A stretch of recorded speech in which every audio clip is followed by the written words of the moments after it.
immigrant and as someone who has traveled around the world and as someone who is also mixed race in addition to identifying as politically black and as black, I think that one of the things I have learned over the course of my life is that blackness is very relative.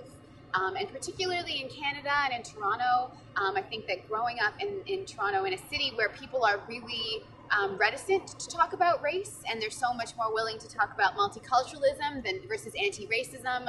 They're so much more willing to talk about equity as opposed to race disparity. And I think that the absence of having a lot of critical language around race growing up was really difficult and frustrating for me as a woman of color and as a black woman.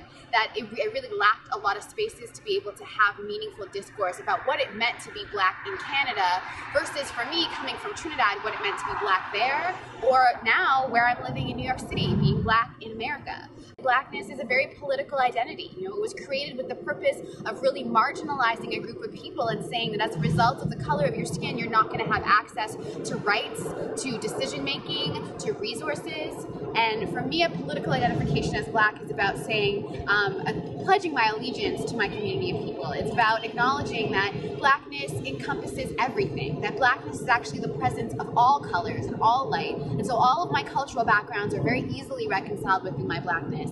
Being black in Canada means that when you start to learn about your blackness, you're not learning about it in schools, you're not learning about it usually from elders, you're going out of your way and you're trying to find resources, you're trying to find stories. I think Dion Brand was one of the first writers who I found who really spoke to my experience of being black in Canada and talking about the complexities of that racial tension that exists in that space. It's complicated, it's layered, but I wouldn't trade it for the world, and there's never been a moment in time where I've ever wanted to be anything else except for the black